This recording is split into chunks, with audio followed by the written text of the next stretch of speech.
Hi, and welcome to Astro Bites for Saturday, October the 5th, 2024. So first of all, we will have our look at the astrology for the day. The moon is in Scorpio, coming up to conjunct Venus in Scorpio. And then after I've done our astrology energies overview, I'll then move on to the word for the day. And we have a lovely positive word today. So let's see what is going on, because, the energy hasn't changed much since the new moon solar eclipse, so in Libra. So we still have this grand water trine, and Venus today in Scorpio is trining Saturn more or less exactly. So Venus, as you know, is our planet of relationship, love. It's the divine feminine. Venus is also about how you value you. And maybe also because the moon is conjunct Venus for a little while today, only a couple of hours or so, but how you value others, how you value people in general. You know, this fits in a bit with some of the words of the day we've had recently: judgment, acceptance, these kind of, words that we can bandy around and project on each other, because valuing others actually also reflects how much we value ourselves. And often we project so much of our own goodness onto others rather than recognizing that perhaps it's actually part of us. And so maybe it would be a good thing today to be aware of your value, of how important you are to you, because without you, how are you going to get through the day?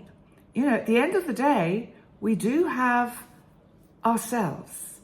You know, they say we come into this world alone and we leave it alone. And in one sense, and I don't want this to sound sad or negative because I don't mean it like that, but in one sense, we are always on our own. And this is the problem with a lot of relationships. And I suppose I'm thinking about relationships because it is Venus.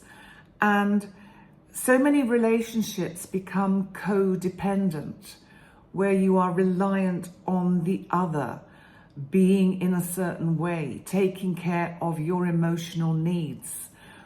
We have to take care of our own emotional needs.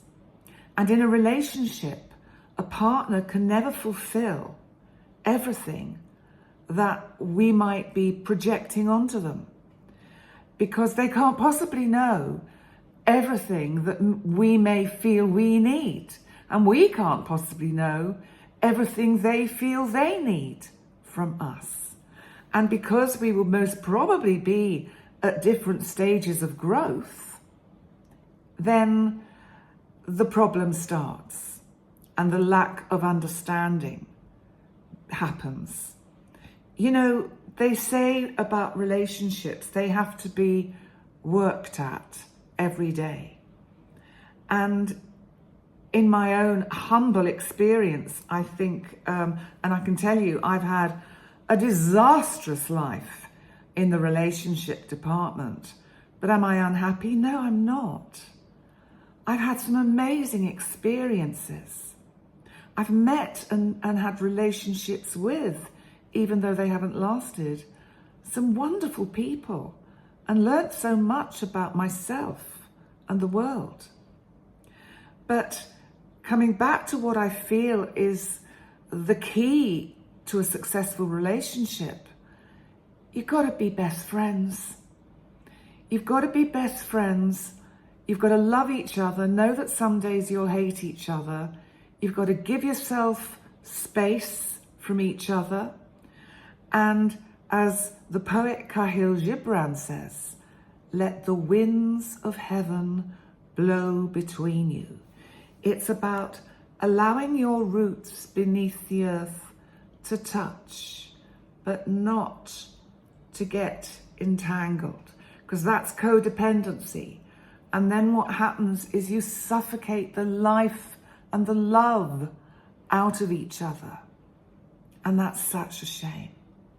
You know, the relationships I've got in my life that are still with me, that have been with me for, well, really all my life, are the ones where maybe we've come together, we've gone apart, we've come together, we've come apart. But basically, the basis of these relationships has been good, solid, firm friendship.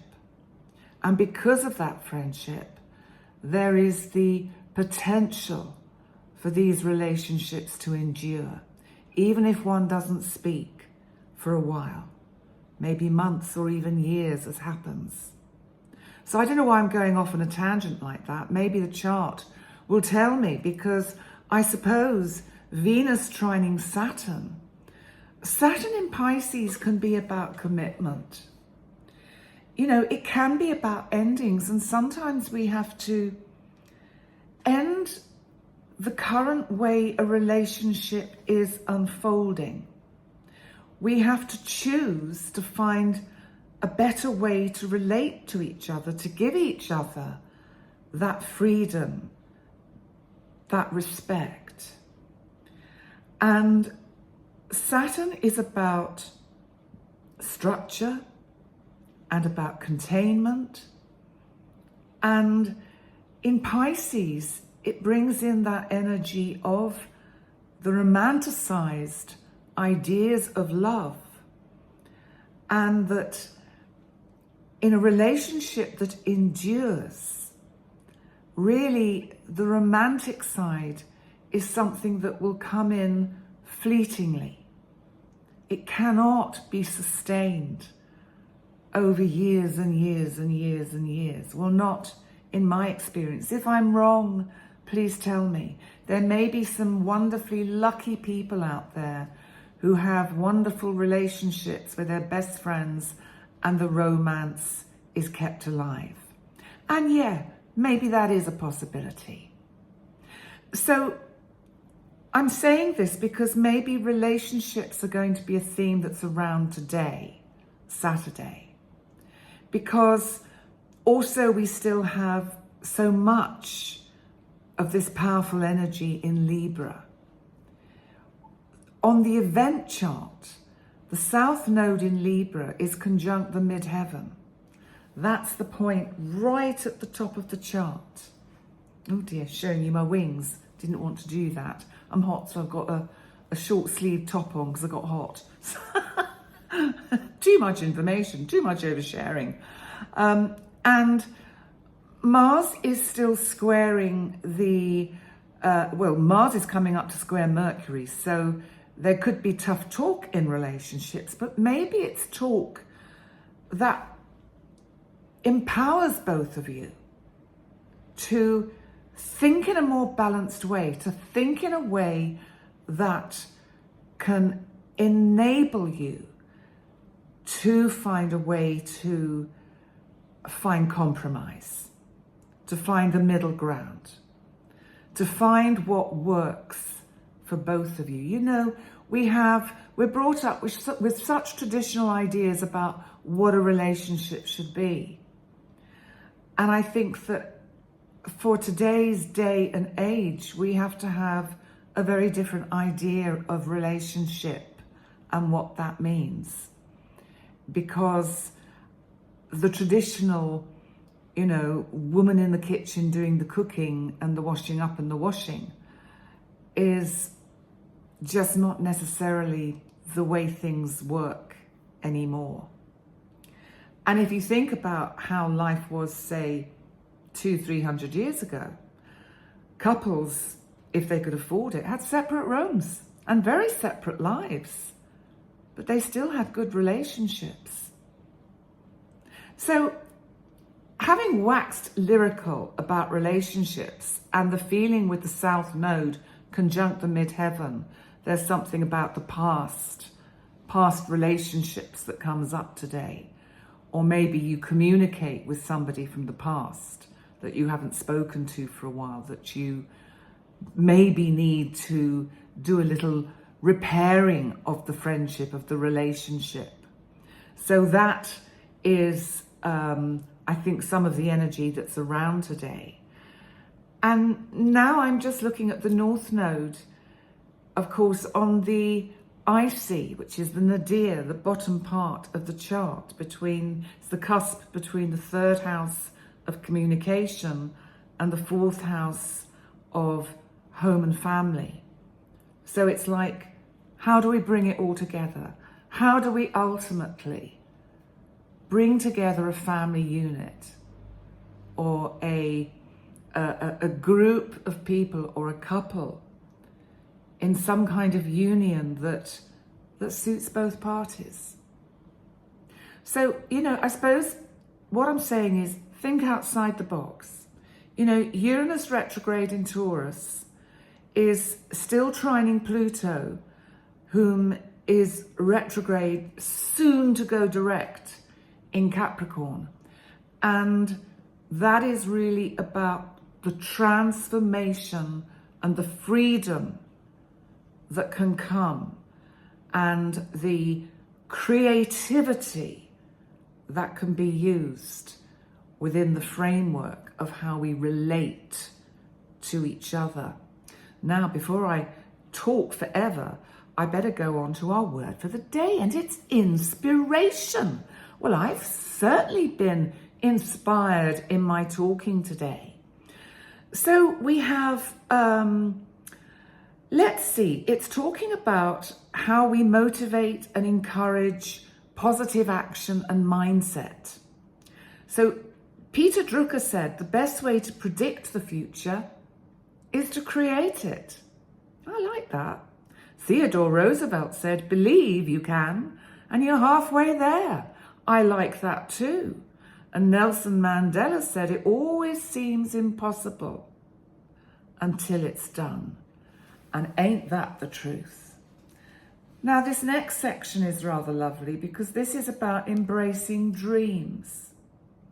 Ralph Waldo Emerson said, do not follow where the path may lead.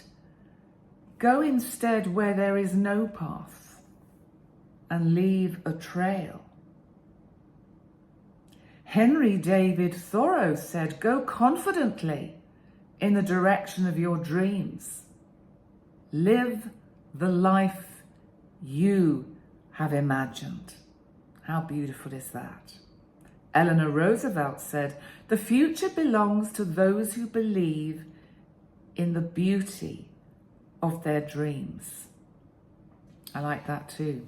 These are nice ones. This is a lovely word, inspiration. I was inspired to use it. I'm not sure if somebody actually suggested it. Let me know if you did, or whether it was one of the words that came to me. But the next section is about perseverance, which is another word we could actually have on our list. And Winston Churchill said, success is not final and failure is not fatal. It is the courage to continue that counts. And that's what counts in a relationship that endures and works. Because you both retreat to your corners, think about it, mull it over, and you think, no, bloody, and, ruminate about it, and then think, right, how do I make this better? And a good relationship will always find the way. Franklin D. Roosevelt said, the only limit to our realization of tomorrow is our doubts of today. Thomas Edison, this is lovely. I have not failed. I've just found 10,000 ways that won't work. And maybe we have to sometimes apply that also to relationship. And then we've got on personal growth. Ralph Waldo Emerson said, what lies behind us and what lies before us are tiny matters compared to what lies within us. Arthur Ashe said, start where you are, use what you have, do what you can. Makes sense. Straight to the point. And of course, finally, Mahatma Gandhi said, be the change that you wish to see in the world. And maybe that also applies to relationship. Be the change in the relationship that you want to see in the relationship. So these words of inspiration and quotes are intended to inspire action, encourage perseverance, remind us that we all have the potential to achieve great things. And on that note, please remember to like, comment and subscribe. And I'll be back tomorrow for another Astrobite. See you then. Bye for now.